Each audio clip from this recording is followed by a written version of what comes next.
England के खिलाफ धर्मशाला में भारतीय टीम ने जबरदस्त अंदाज में एक पारी और 64 रनों से जीत हासिल करते हुए सीरीज को 4-1 से अपने नाम कर लिया है। लेकिन आखिरकार इस टेस्ट मैच के अंतिम दिन ऐसा क्या हुआ कि सरफराज और गिल लड़ पड़े, किस बात पर हो गई लड़ाई, किस चीज को लेकर के हुआ मुद्दा बना और आखिरकार उसका असर क्या हुआ मैच पर, ये सब कुछ हम बताएंगे आपको इस वीडियो में। और कैसे तोड़ा है इंग्लैंड का टीम इंडिया ने घमंड, और रोहित की कप्तानी का कोई है जवाब नहीं, क्योंकि वो हैं लाजवाब कप्तान जिन्होंने इस सीरीज में जीत हासिल करवाई है भारतीय टीम को। तो चलिए वीडियो को शुरू करते हैं। वीडियो पूरा देखिएगा, पसंद आए तो लाइक कर दीजिएगा, शेयर कीजिएगा दोस्तों के साथ में, और चैनल पर अगर आप पहली बार आए हैं तो क्रिक रोस्ट की फैमिली में सब्सक्राइब का बटन दबा करके शामिल होना ना भूलिएगा, क्योंकि यहां पर आपको मिलता है लगातार मैच के दौरान pre match show, mid inning show, post match के साथ साथ रिसर्च बेस्ड कंटेंट। तो चलिए वीडियो को शुरू करते हैं। जैसा कि आप सब जानते हैं कि भारतीय टीम ने 5 टेस्ट मैच की सीरीज में शुरुआत हार के साथ की थी, लेकिन अंतिम चारों टेस्ट मैचेस वो जीते हैं। 4-1 से सीरीज हम जीत चुके हैं। कहीं ना कहीं इंग्लैंड को इस बात का गुमान था कि वो बेसबॉल जो है वो खेल रहे हैं, बेसबॉल के आगे सारी टीमें फेल हैं, अपोजिशन को हरा रहे हैं। पाकिस्तान को हरा करके उन्होंने बेसबॉल की शुरुआत की थी, लेकिन ऑस्ट्रेलिया के खिलाफ वो बेसबॉल नहीं चल पाया, चला भी तो थोड़ा बहुत वो ड्रॉ पे रह गए। न्यूजीलैंड के खिलाफ नहीं चल पाया।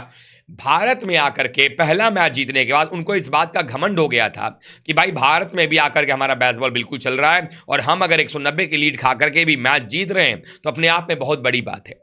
लेकिन इसका हुआ उल्टा। वाइजैग से लेकर के राजकोट होते हुए रांची के रास्ते हमने धर्मशाला में आकर के आखिरकार उस उतने ऊंचाई वाले जगह पर जाकर के मानो इंग्लैंड के क्रिकेट को और उनके बेसबॉल को हमने खाई में फेंक दिया हो, वैसा कुछ फील हुआ इंग्लैंड को। दरअसल पहली पारी में 218 रन पर ऑल आउट होने के बाद भारतीय टीम ने जबरदस्त तरीके से अपनी पहली पारी में 477 बनाए। टीम इंडिया के पास में 259 की बढ़त थी, यानी इतनी बढ़त टीम इंडिया के पास में थी जितनी बढ़त जो है वो इंग्लैंड के पास में उनके पहली पारी में रन ही नहीं थे। ऐसे में भारतीय टीम के लिए 2 खिलाड़ियों ने शतक लगाया था। रोहित शर्मा ने बनाए थे 103 रन और 110 रन बनाए थे शुभमन गिल ने। अब यहीं पर सारा माजरा जो आपको बताने वाला हूं जो होता हुआ नजर आया। दरअसल जब दूसरी पारी में बैटिंग करने के लिए आई तो इंग्लैंड पर दबाव ये था कि वो 259 रन बनाकर क्या वो पारी की हार टाल पाएंगे। जैसे ही वो बैटिंग करने के लिए आए, उनके शुरू के 3 बल्लेबाजों को अश्विन ने चलता कर दिया। 50 रन के आसपास में अश्विन ने जो है वो चलते होते नजर आए। अब ऐसे में सबसे बड़ा सवाल ये उठ रहा था कि क्या वहां पर दिक्कत हो रही थी इंग्लैंड की टीम को, क्या ऐसा हुआ था। दरअसल गेंदबाजी अच्छी हो रही थी, लेकिन जब नंबर 5 पर बैटिंग करने जॉनी बेस्टो आते हैं, जॉनी बेस्टो को जब बैटिंग करने का मौका मिलता है, बेस्टो जो है वो आते ही आक्रमण करते हैं अश्विन पर ताकि अश्विन को बॉलिंग अटैक से हटाया जाए। उन्होंने 3 छक्के लगाए अश्विन के खिलाफ में, और वाकई में कप्तान जो बुमराह कप्तानी कर रहे थे आज के दिन में, चूंकि वहां पर रोहित शर्मा नहीं उपलब्ध थे, तो बुमराह ने क्या किया कि अश्विन को हटा लिया, कुलदीप को बॉलिंग के छोर पर लगाया। बुमराह ने बेहतरीन कप्तानी किया। अब ऐसे में जब जॉनी बेस्टो बैटिंग कर रहे थे, उसी दरमियान कुछ कानाफूसी जो थोड़ी बहुत जो है वो छिटाकसी एक दूसरे पर चल रही थी। स्लिप में मौजूद थे शुभमन गिल और शॉर्ट लेग पर मौजूद थे सरफराज खान, और बैटिंग कर रहे थे जॉनी बेस्टो।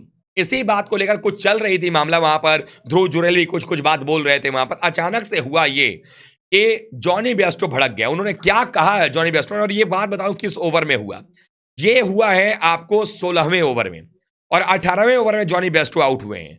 तो हुआ यह था कि वहां पर जब ये बात चल रही थी तो उन्होंने बात किया। बेस्टो ने बोला, what did you say to Jimmy about getting tired and he got you out after that, यानी कि तुमने क्या कहा था जॉनी को कि तो वो थक गया और अगले ओवर में तुमको उसने आउट कर दिया। ये बात ये बोला जॉनी बेस्टो ने। किसको कहा? गिल को। गिल ने कहा, so what, it was after my 100, how many have you got here. उन्होंने कहा कि तो क्या हो गया, ये तो मेरे शतक के बाद की बात है ना, तुम में से कितने लोगों ने शतक बनाया हो। सच्चाई यही है कि कई बार कड़वी बातें जो है वो आपको सुननी पड़ती हैं, कई बार जो है सच्चाई तीखी लगती है और कड़वी लगती है। वो चीज यहां पर जॉनी बेस्टो को खराब लग गया। जॉनी बेस्टो लड़ने पर उतारू हो गए यहां पर। इसी बीच सरफराज खान की एंट्री होती है। सरफराज खान कहते हैं, थोड़े से रन क्या बना दिया, ज्यादा उछल रहा है। मतलब सरफराज ने बोला कि थोड़े से रन क्या बना दिया, ज्यादा उछल रहा है, बेस्टो को उन्होंने बोला। और उसको जिस तरीके से, हालांकि बेस्टो सरफराज की बात समझ नहीं पाए होंगे, लेकिन जो शुभमन ने बोला वो उनके मन में आ गया कि अब इसको दिखाता हूं मैं। दिखाने के चक्कर में हुआ ये कि जॉनी बेस्टो ओवर अटैक करने के लिए चले गए। ओवर अटैक के चक्कर में हुआ ये कि उनको एलबीडब्ल्यू के तौर पर कुलदीप यादव ने निपटा दिया। अब जैसे ही कुलदीप यादव ने आउट किया, जाते वक्त भी शुभमन गिल से उन्होंने कुछ बुदबुदाते हुए कहा।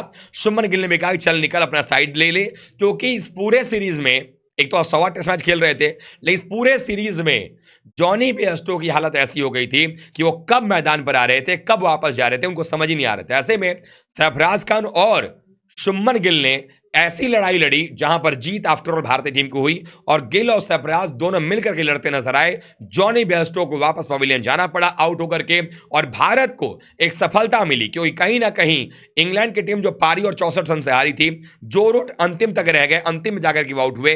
अगर वहां पर बेयरस्टो रह जाते और जिस तरीके से अटैकिंग खेल रहे थे, तो शायद ऐसा भी हो सकता था कि दोनों मिलकर के भारत को बैटिंग करवाने के लिए कम से कम कोशिश कर सकते थे, जो उनकी एक तरीके से जीत ही, आप कहते कि भाई चलो ठीक है, कहां पारी से हार रहे थे, अपनी इज्जत बचा लेते वो, ठीक है।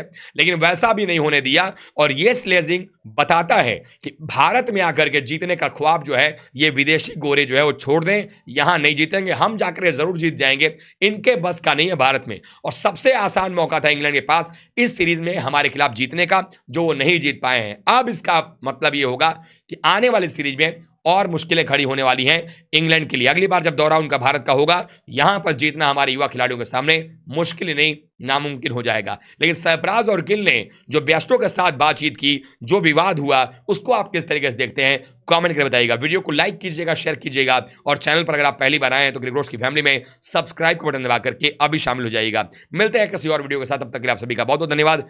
थैंक यू सो मच दोस्तों।